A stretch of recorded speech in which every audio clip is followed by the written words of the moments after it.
Greetings, welcome to a video with me rambling away. We are busy with May 2022 paper 1 from the department. Say words, enunciate. Anyway, question 2.2. 75, 53, 35. Oh, what a beautiful sequence of numbers. 21 is a quadratic number pattern. So we're given the first 4 terms. The first question will ask, write down the 5th term of the number pattern. Okay, so the way that quadratic, don't want green anymore. Quadratic number patterns work is that what we call the second difference. Is that what it's called? The second difference is constant. So the difference between 75 and 53. So to go from 75 to 53, I minused 22. To go from 53 to 35, I minused 18. To go from 35 to 21, I minused 14. And so it goes. Then the next level is the second differences, the differences between the differences, right? So to go, oh my God, to go from minus 22 to minus 18, we are actually adding 4, right? It's becoming less negative. To go from minus 18 to minus 14, we're again adding 4. And so that is the pattern throughout for the rest of forever. The differences between each difference is going to be positive 4. So to get the next term, the 5th term, okay, we're going to need to figure out what is the difference between the 4th term and the 5th term. And in order to figure that out, we are going to add 4 to the last difference that we had, right? So if we add 4 to negative 14, we get negative 10. So that tells us that the next term after the 21, we need to minus 10 and we'll get the next term. So 21 minus 10 is 11. So T5 is equal to 11. And to all of you who are skeptical about presenting your work this way, don't be.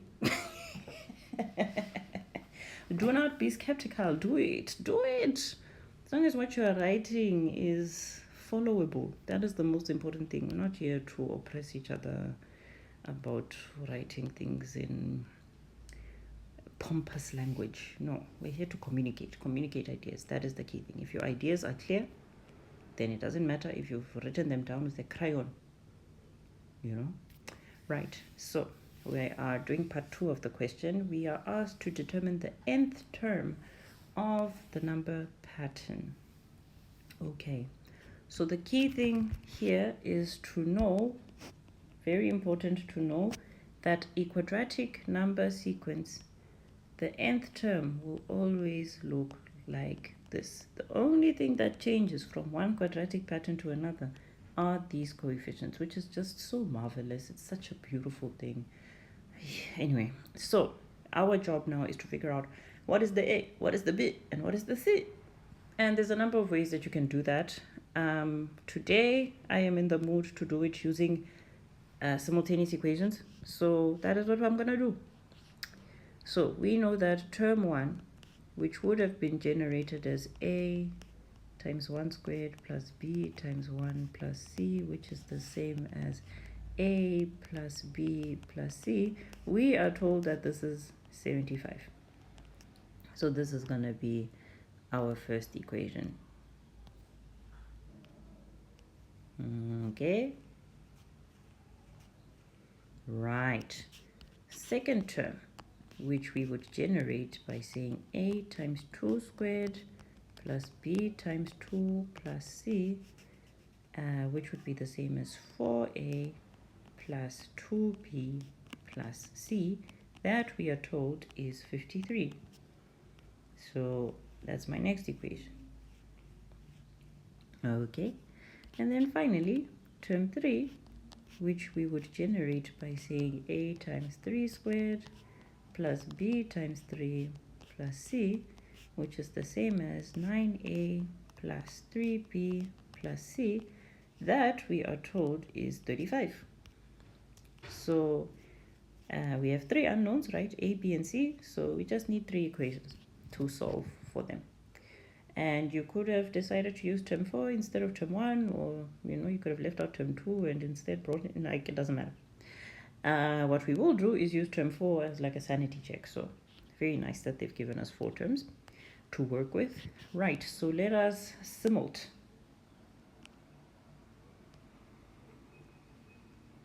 It's gonna be a long job. So let me just, okay, so what are we gonna do? So firstly, we're gonna label our equation so that it's easy to refer to them. Okay, so I'm gonna use a whole lot of, what am I gonna use? What do I want to use? I'm gonna use elimination. Okay, so first I'm gonna try to get rid of the A's. So I'm going to take equation number 1 and times it by 4, so that I end up with a 4a, and then I can eliminate the a over here. So we're going to end up with 4a plus 4b plus 4c, and 75 times 4 is 300.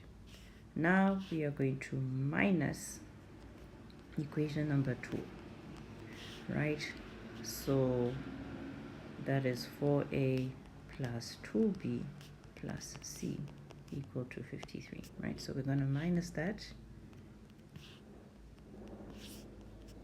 Okay, so we end up with no a's, 4b minus 2b, 4c plus c, 4c minus c, sorry, is 3c. 300 minus 53 is 247. So that becomes equation, we'll call that equation number 4.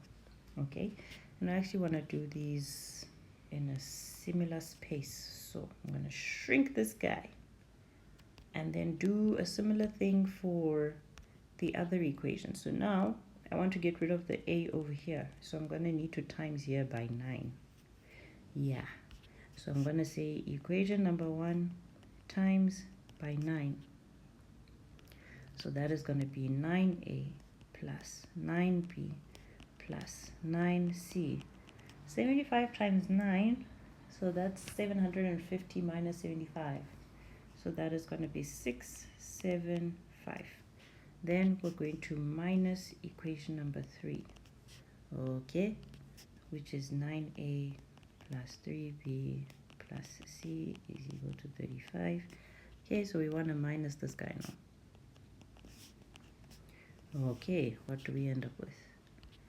So the a's disappear. 9b minus 3b is 6b. 9c minus c is 8c.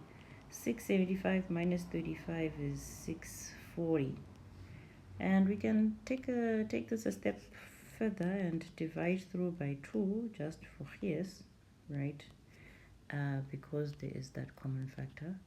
So that will be 3b plus 4c is equal to 320. And that guy we're going to call equation number 5. Yes. Right. Huh? Oh, I hope it doesn't snatch things it's not meant to snatch. Please don't do it. Please, technology. So these are now my new shiny equations that just involve B and C. Nice. So I'm going to use elimination again. I'm going to use it. So let's see what we want to eliminate. This time maybe let's eliminate the b's. So we've got a 2b here and a 3b here. So the lowest common multiple is 6, right? 2 goes into 6, 3 goes into 6. So what I'm going to do is I am going to times equation number 4 by 3 so that I end up with a 6b. And then I'm going to times equation number 5 by 2 so that I also end up with a 6b there. So equation number 4 times 3, we're going to have 6b plus 9c is equal to, my goodness, 247 times 3, so that is 741. Oh, guys, doing all this mental maths to keep Alzheimer's at bay And then I'm going to find out that I've messed up. It's going to be so sad. Anyway, right, next equation. Equation number 5 times 2. 3b times 2 is 6b. 4c times 2 is 8c. 320 times 2 is 640. So we've just gone back. We've just gone back to what it was before. Oh, the sadness of it all. Anyway, so now we want to eliminate. Let's eliminate. Eliminate. I'm just going to move these out a little bit. Okay, so if I now minus these two, what do we get? We get 6b minus 6b is nothing. 9c minus 8c is just 1c.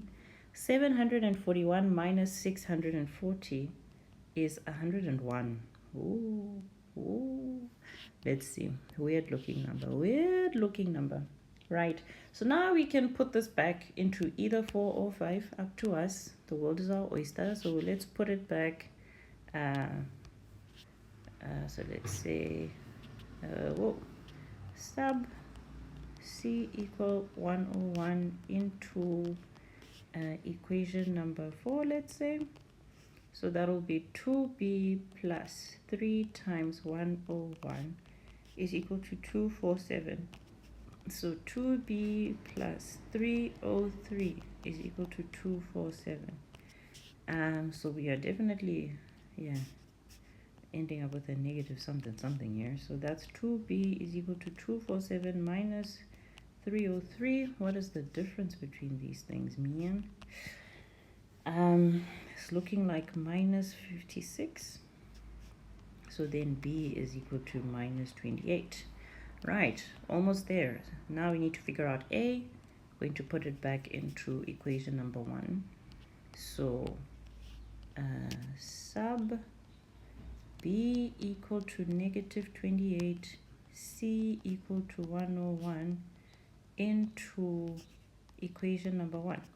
So that will be a plus b plus guys, my iPad was about to fall out of my hands. Doesn't understand the poverty that will befall me if that happens. Gosh. A plus b plus c is equal to 75. Okay, so that is a minus 28 plus 101. Okay, in other words, 101 minus 28. 101 minus 20 is 81. 81 minus 8 is 73. Right, so let's just see here. 73 plus 27 is 100, and then plus 1. Okay, yeah, that sounds good. Okay, is equal to 75. So now, therefore, a is equal to 75 minus 73, which is 2. Right, and so therefore our general term will be an squared, so 2n squared plus bn, b being minus 28, plus c, which is 101. So now a good test is to see if we do get our fourth term being 21 according to this rule that we have arrived at. Let's see. 2 times 4 squared minus 28 times 4 plus 101. Oh, it is 21. Very good news. Very good news. So proud of you, little brain. Well done. You held up. You held up, my friend. You held up. Only for the memo to be like, it's wrong. Yeah. Anyway, let's move on by faith. The last part of the question says, determine the maximum value of the following number pattern: minus 15, minus 53 over 5, minus 7, minus 21 over 5. Okay. And this pattern, you know, it kind of hints at the relationship between these two. These terms, you know, they kind of give it away a little bit. Like, it might have been a bit obscure if we just had the whole terms, because like, hey, what's going on here? But here we can see that, oh, we seem to be dividing by 5, and not just by 5, but by negative 5. And likewise here, divide by negative 5, and then you see that, if I divide this by negative 5, I also get negative 15. If I divide this one by negative 5, I also get negative 7. So this pattern is pretty much this pattern, except we're dividing all the terms by -5, meaning that the general term for this pattern is the same as the general term for the previous one, which was 2n squared minus 28n plus 101. Aye, shine, brain, shine, shine, shine. But we're now just taking all the terms and dividing them by -5. So we can simplify that a bit for ourselves to make things look cute, make them look demure, like the babies say. Guys, that awkward moment when you guys are the babies, my goodness. So this is minus 28n over -5, and then 101 over -5. So let's make it snazzy. So this would be 28 over 5n, and then oops, this last one will be this. Okay, so as with many things in life, as with many things in mathematics, multiple ways that we can go about this. The first thing to recognize is that this guy, right, this pattern, if we were to try and show it visually, right, it would be represented by a parabola that is a smiley parabola, right, because of the positive coefficient there. So it would look something like this. And of course not a smooth line, because the sequence is only defined when n is a whole number, so we don't have term 1.5. So it would actually be more a series of dots that kind of go in a parabolic fashion, right? So this pattern has a minimum value. It doesn't have a maximum value because it just increases indefinitely, which is fascinating, right? It doesn't initially look that way, right? It looks like it's decreasing, but the point is that the differences get smaller and smaller. They become less and less negative, and eventually they become positive, and that's why the terms eventually, so you first have this dip, and then eventually it's going to increase infinitely. Okay, I'm saying this to say, because this one has a minimum value, it's then intuitive to see that this guy divided by a negative is going to flip this around, right? So now we will no longer have a minimum value, we're going to have a maximum value, which is why the question is asking for the maximum value. Anyway, so what you could do, I guess this is why I was bringing in the parabola, was if you can find the minimum value of this guy and divide that by -5, then you will know the maximum value of this guy. So that's one way that you can do it. I'm just going to work with this. Hey man, I'm just going to work with it, because that is also another way that you can do it. So you can look at this parabola and use your knowledge of turning points to figure out the maximum value of this parabola. I'm going to use calculus because quick, fast. Well, I guess also if you do the b over 2a situation minus b over 2a, you know that formula for the x coordinate of a turning point. Yeah, you can also do that. I'm going to use calculus just because I find that a lot of I see a lot of views on calculus videos, so maybe it doesn't hurt to kind of use it as much as possible when we have the opportunities to. So to use the calculus, just remind each other that we're looking for the value of the pattern over there, right? We're looking for the turning point of this parabola. We want to know, okay, not only at which position does it occur, but what is the value of that term. So calculus is going to tell us which position the term is in, and then we're going to use our formula to figure out the value of the term. Right, so in order to find our turning point, we are going to find the first derivative of this expression.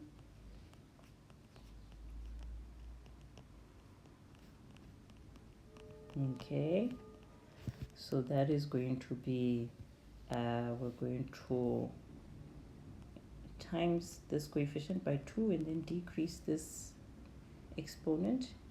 So this is going to be minus 4 over 5 times n to the power of 1 And then likewise here, this has an invisible power of 1, so we times by 1, times this by 1, and then decrease this exponent, so we end up with n to the 0, which is just 1, so it disappears. So this just becomes 28 over 5, and then the constant disappears, and that's because over here we have an invisible n to the 0. 0 times that will become 0, so it just nullifies this term. Right, so this is our first derivative. To find the turning point, we need to figure out where is this expression equal to 0. So we solve this equation. And you can almost see straight away that the answer is 7. But let's go with it. So we have minus 4 over 5n is equal to minus 28 over 5. We can then divide both sides by minus 4 over 5. Okay, something you go, oh my gosh, something you can do in your calculator, but let's just keep flexing these mental math what's and also revise how you work with fractions. So dividing by fraction means we need to times by the reciprocal. So now we can cross cancel over here. These minuses also become positive, minus times minus. And then over here, 4 goes in itself once and it goes in there 7 times. So n is equal to 7. So this is telling us that the maximum value of this pattern occurs at T7. Term 7 is the biggest value in this equation. So you can go and count it out yourself, like, you know, do the thing that we did for the first part of the question until you get to term 7. That is valid. Another thing that you can do instead is you can put the 7 into this formula. Well, this more refined formula, right? Because remember, this is the formula for this pattern. If you want term 10, you just put 10 in here, and then you get the 10th term. So now we want term 7, and we also don't want to rewrite this, so I'm just going to use my copy-paste powers. Okay, so we are going to say, yeah, therefore is a bit of a weird thing to put there, so I'm not going to put it there. Term 7 is equal to, maybe let's just give each other some space over here. Some space. So this is going to be minus 2 over 5 times 7 squared. And this is going to be 28 over 5 times 7. Definitely not doing that in my head. My goodness, I do love myself, you know. Right, so that is going to be 7 squared plus 28 over 5. Oh, little calculator. Oh, minus 101 over 5. And that is the humble negative 3 over 5. Negative 0.6. Yes. And that is the answer according to myself. Let's see what the memo has to say about all of our endeavors, all of them. Okay, so for our first question, we do both arrive at 11, which is fantastic. For the second part of the question, they use a different approach. So they use, and this is something that I have explained in another video as well, where you kind of have the general formulas for the first second difference, the first difference, and the first term of a quadratic term, and then you just plug those values in, and then it's a much easier system of simultaneous equations to solve. Yeah, but you either have to remember those equations, those formulas, or you have to remember how to generate them. I don't know. Potato. Oksalayo, we both arrive at the same answer. Wow, that was very loud. And then finally, we do get T7 being our minimum value. Oh, okay, so this is the first approach I talked about, where you could find the minimum value of this pattern, this guy, and then that would become, that would help you figure out the maximum value of this pattern. So that's the approach that they take in the memo. Definitely a lot less fractions in the question dealing with this.